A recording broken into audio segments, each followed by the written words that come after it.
Alright, Shalom, Yashua, peace is all first and foremost.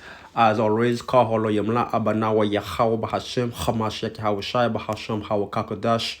Double honor to our elders apostle of GMS whole wow. And our peace and blessings to the hopefully Lekakiam out there pushing this gospel, this doctrine of Yahweh Bahashim Yahawashai in righteousness, in sincerity and truth, and also Shalom, or Wabrakatham. Peace and blessing to the brethren and a few sisters that may be tuning and listen, learning, studying under the vibration of Yahweh Bashim Shai Bahasham Hawakakadash. Yahweh, that's the Hebrew name of whom the world, egotistical God, the God of Abraham, Isaac, and Jacob. Yahweh means he is, he to be, he exists. The being that existed before time, also known as the Ancient of Days, in Yahweh Shach HaMashiach. That's the Hebrew name of his beloved Son, whom the world ignorant called Jesus Christ. Yahweh Shai means he who saved, he who delivered, the savior of the elect or the nation of Israel, which also called blacks, Hispanics, Native Americans, West Indians, and Haitians.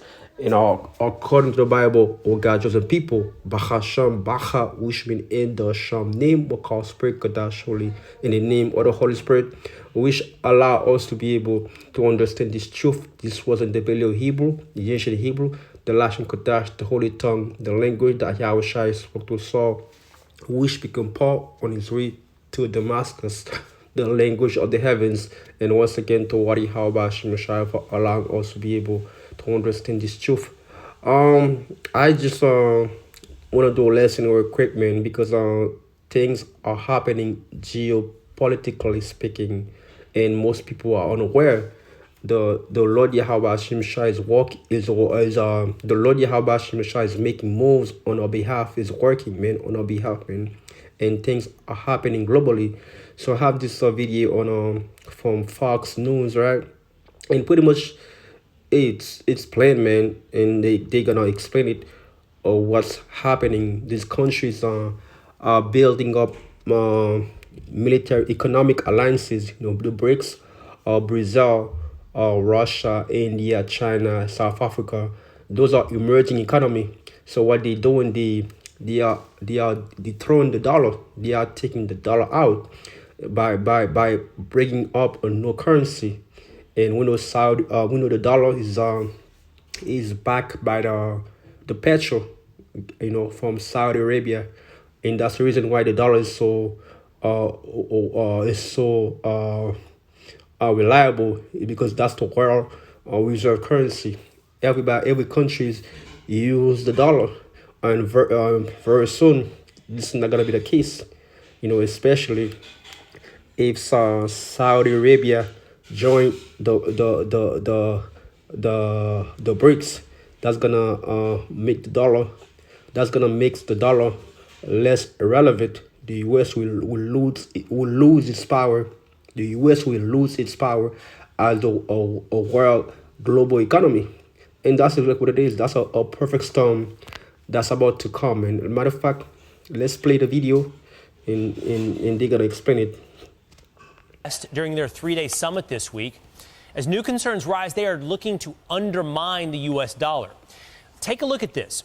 Vladimir Putin announced this week that Russia will begin using the Chinese yuan for international payments instead of the dollar. Saudi Arabia is also in talks with Beijing to do the same thing. Speaking of Saudi Arabia, meanwhile, they are in talks with Iran as well to consider an economic alliance with China and Russia.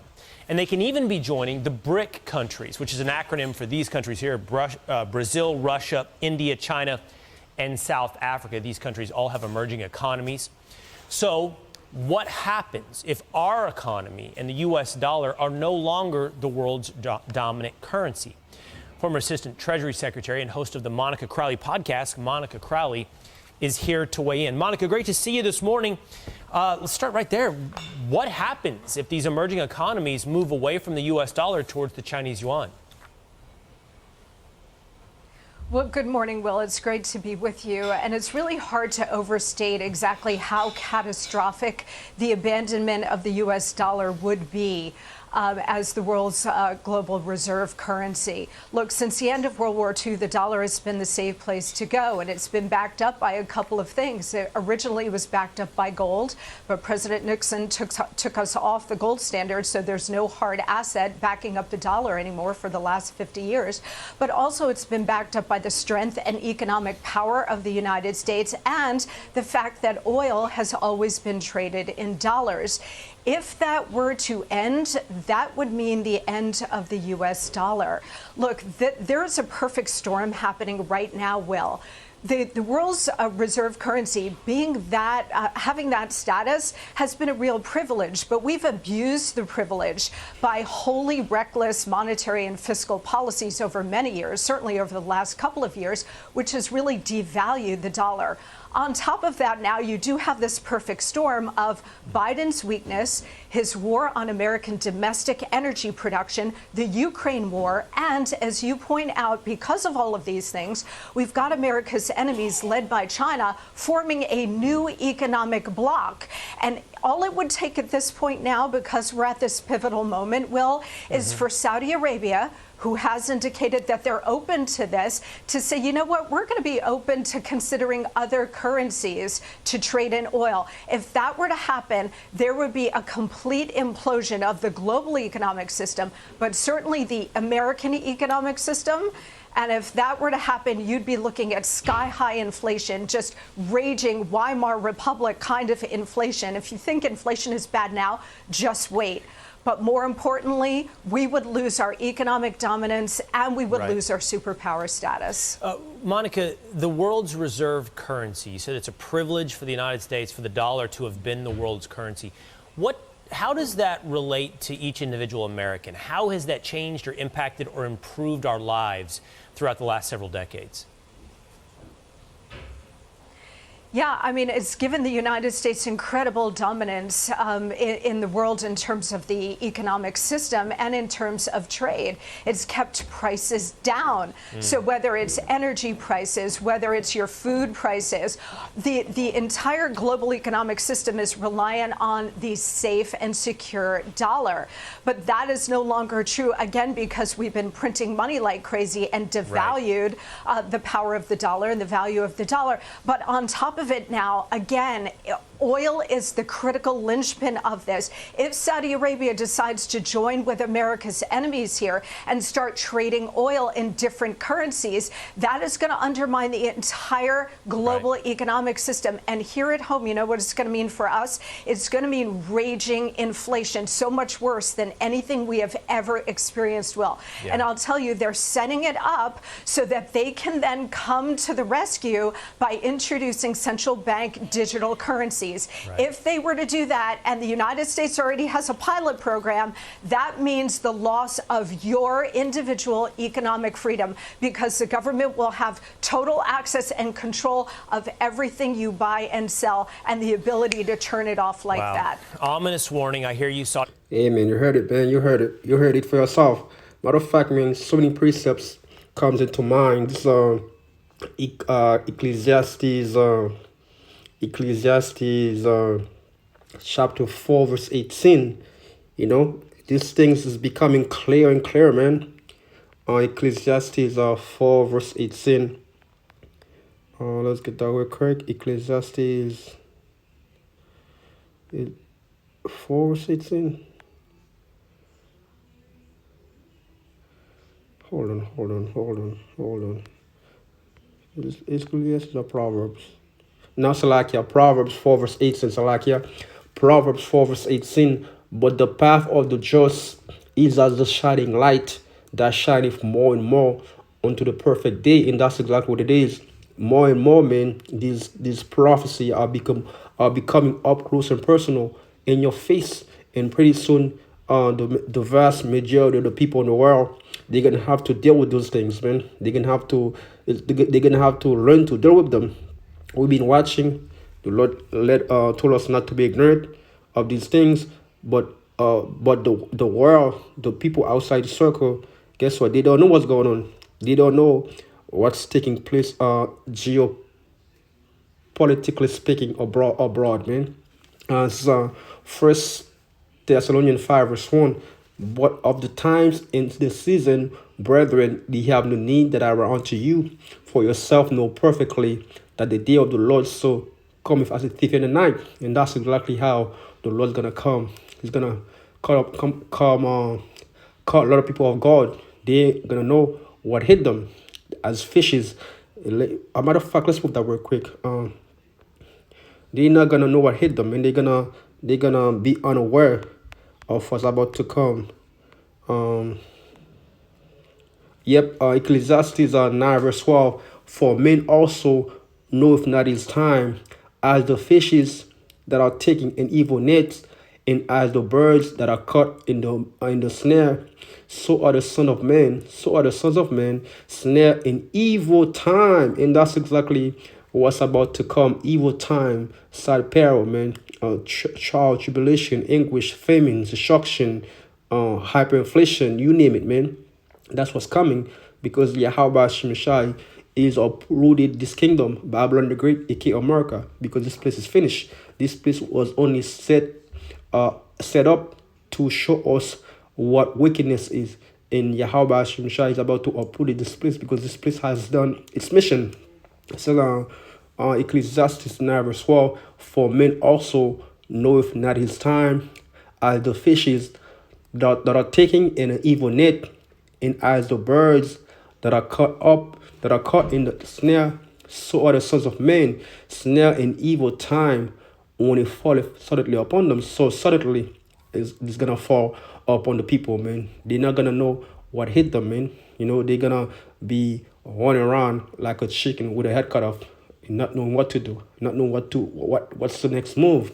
And that's exactly, Lord willing, we're not going to be falling ignorant to these things when it comes, because we're watching, we're paying attention to what's happening globally. Go back to Ecclesiastes chapter, it's like First Thessalonians 5 verse 1. But of the times and seasons, brethren, ye have no needs that are right unto you, for yourself know perfectly that the day of the Lord so cometh as a thief in the night. For when they shall say peace and safety, and sudden destruction cometh upon them, as travail upon a woman of child, and they shall not escape. And that's look what it is. It's gonna come suddenly, in a moment, like you unexpectedly.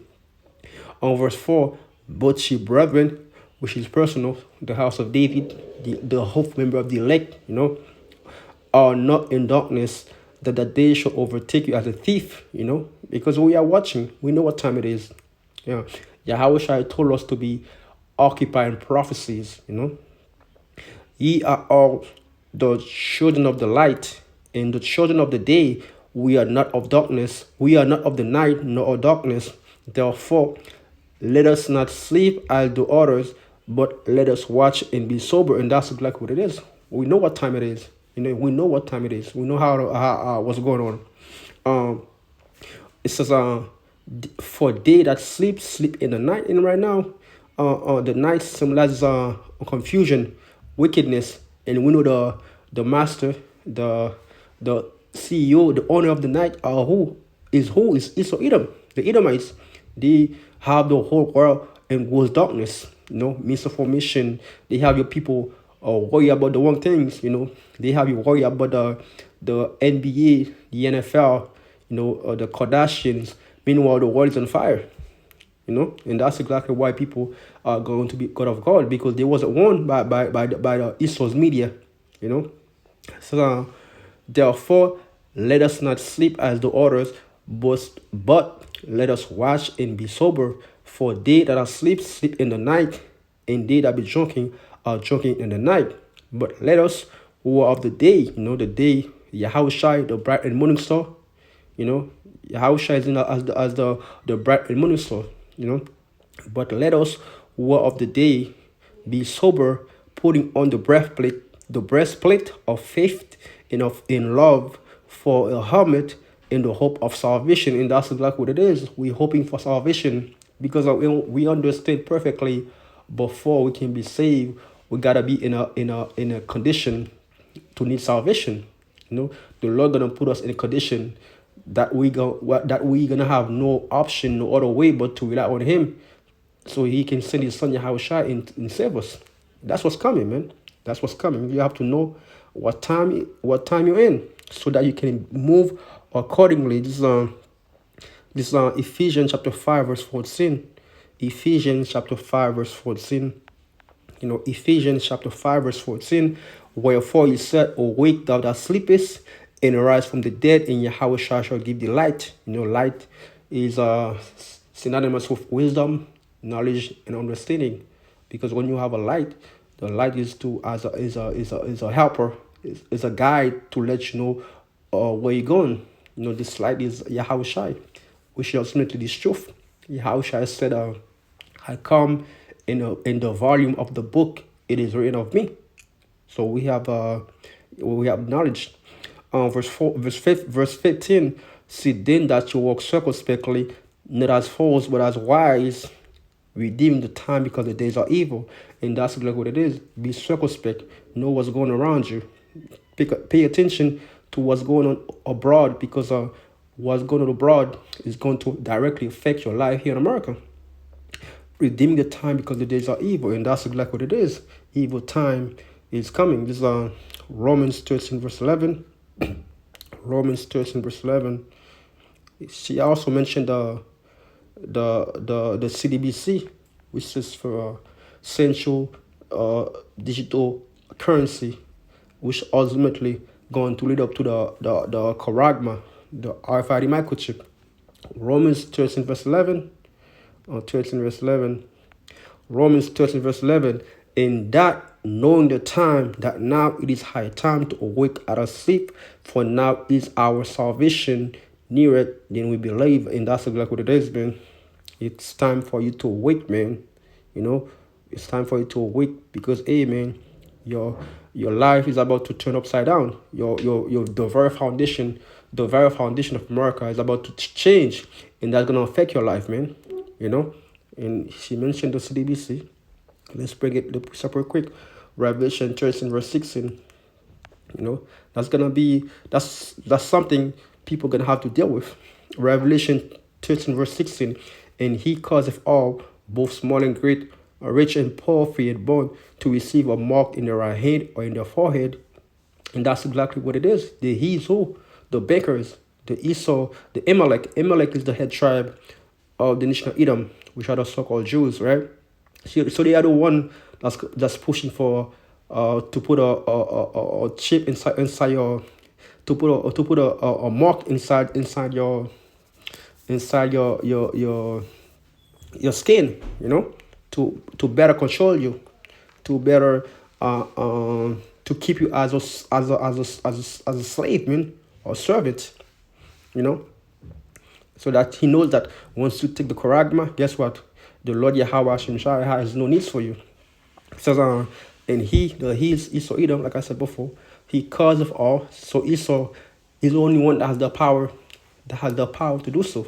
He has gonna issue a decree, amend it for you to take it. He's gonna force you. First and foremost, he's gonna put you in a condition to take it. He's gonna create a condition so that you can take it, and it's ultimately for you to be destroyed. And he causeth all, both small and great, rich and poor. So it doesn't matter what your social status is.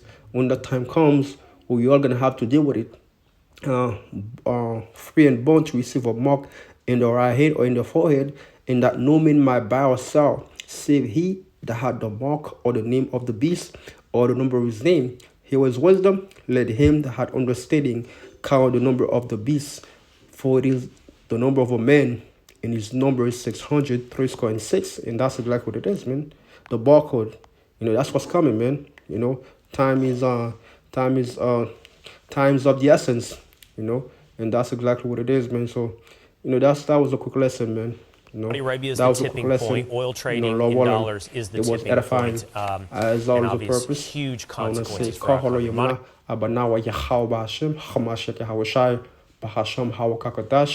double honor to our elders, apostle of GMS whole world. On the next time, shalom.